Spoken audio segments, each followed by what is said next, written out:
김연경 선수는 99점이라는데 저는 100점 만점에 200점 드리겠습니다. 네, 계속해서 코로나19 상황 짚어보겠습니다. 김성환 시사평론가, KBS 김용준 기자와 함께하겠습니다. 어서 오십시오. 안녕하세요. 안녕하세요. 자, 먼저 KBS 재난감시 CCTV 영상을 한번 볼까요? 지금 이 모습이 어디죠?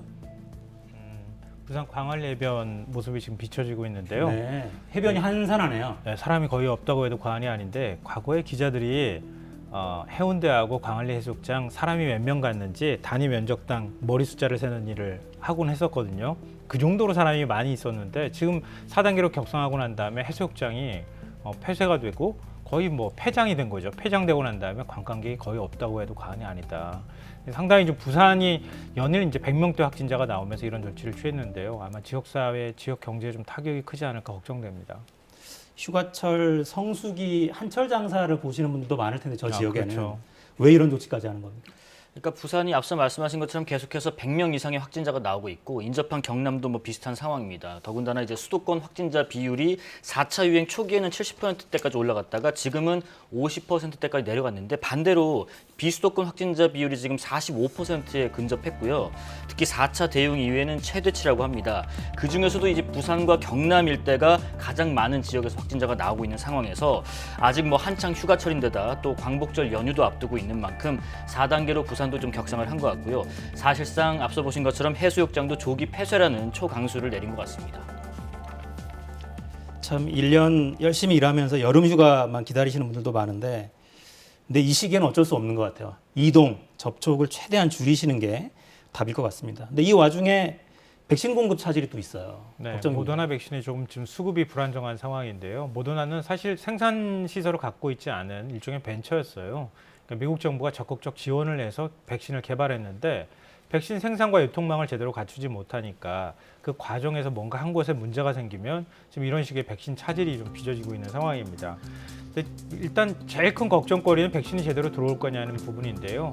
8월에 850만회 분이 들어올 예정이었는데 절반 이하 정도 들어올 것이다 이렇게 얘기를 하고 있고요. 뭐 올해 내에 들어오는 게 다 차질이 빚어지는 것은 아닙니다. 근데 다만 이제 백신이 이렇게 안 들어오니까 백신 접종 간격을 늘려서 1차 접종자를 최대한 늘리겠다. 이게 정부의 전략이거든요. 그래서 기존의 1, 2차 접종의 접종 간격을 4주에서 6주로 늘리겠다는 겁니다. 이러면 백신의 효과가 떨어지는 것 아니냐 이렇게 걱정하실 텐데요.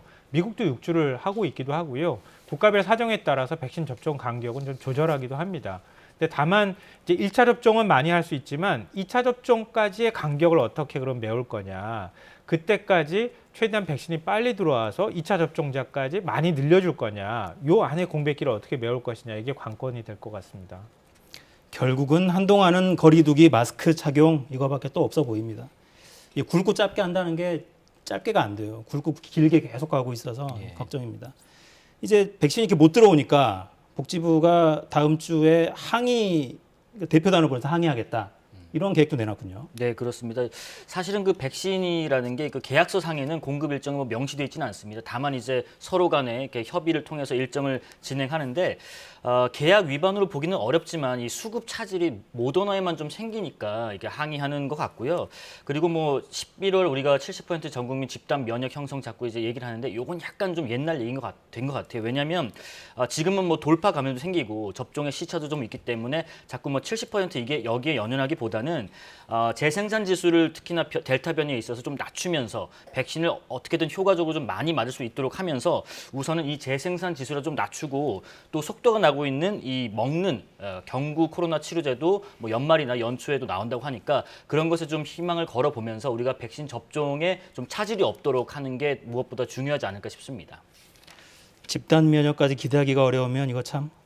네, 이런 가운데 국산 백신 개발도 속도를 내고 있다. 이런 좋은 소식도 들어와 있네요. SK 바이오사이언스의 3상 임상 시험을 당국이 승인했습니다. 들어보겠습니다. 이미 허가된 백신과의 비교를 통해 효과를 입증하는 비교 임상 방식으로는 세계에서 두 번째로 3상을 진행하게 됩니다. 임상 1, 2상 승인 후 건강한 성인 80명을 대상으로 진행된 1상 임상 시험의 중간 분석 결과 모든 백신 접종자에게서 중화항체가 생성되었으며 백신 접종 시 일반적으로 나타나는 주사 부위의 통증, 피로, 근육통, 두통 등 이외의 특별한 부작용은 보고되지 않았습니다. 이에 따라 저희 식약처는 내부 심사 결과와 전문가 자문 의견을 종합적으로 검토하여 GBP510의 3상 임상 시험을 승인하기로 결정하였습니다. 네, 그러니까 저 GBP510 이게 백신의 이제 이름인 거죠. 개발 과정에서 임시로 붙인 이름인 겁니다. 네. 이 국내에서 개발한 백신 언제부터 맞을 수 있게 되는 건가요? 사실은 지금 백신 개발이 뭐 코로나 백신뿐만 아니라 모든 백신이 천문학적인 돈이 들어가고요. 뭐 1, 2년 내에 만들어지고 이런 것이 아닙니다. 지금 그래도 국내 백신 개발이 3상 임상 시험에 들어갔다는 건 굉장히 속도가 나고 있는 거고요. 전문가들은 이 시험이 이후에 뭐 차질 없이 일정대로 진행이 되면 내년 4월쯤부터는 국내 백신 사용이 가능하지 않을까 좀 전망을 하고 있습니다. 근데 이게 굉장히 의미가 있는 건데요. 만약에 우리가 이렇게 백신을 자체적으로 개발한다고 하면 지금 전 세계가 전부 다 백신을 어떻게 수급받을 것이냐, 이게 제일 큰 리스크 중에 하나거든요. 근데 모더나 백신이 지금 약간 좀 문제가 빚어지는 것처럼 이렇게 되면 기댈 때가 효과성의 측면으로 보면 화이자 백신밖에 없는 상황이거든요. 근데 우리나라 백신이 만약에 개발된다고 하면은 우리가 자체 대응 능력이 굉장히 높아질 수가 있습니다. 일종의 미래 예측을 굳이 하지 않아도 우리 바로 앞에 우리가 백신을 갖고 있는 상황이 되기 때문에 아주 큰 의미가 있고 우리가 국제사회에 또 역할을 할 수가 있거든요. 그러니까 부디 2차 임상까지 끝났다고 하니까 3차 임상까지 좀 무사히만 현재까지 어떤 효과성이 입증이 된다고 한다면 3차까지만 끝나서 내년 1분기만 좀 지나면 우리 국민들도 백신을 좀 편하게 맞을 수 있는 시대가 올 수 있지 않을까 하는 기대를 해봅니다. 네, 그러니까 이 백신이 우리만 이 선진국들만 맞는다고 되는 게 아니라 그러니까 백신을 못 맞은 인도 같은 곳에서 아주 위험한 변이가 생기면 또 다른 위험도 초래되니까요. 우리나라의 바이오 업계도 좀 힘을 내주시기를 기대를 해보겠습니다.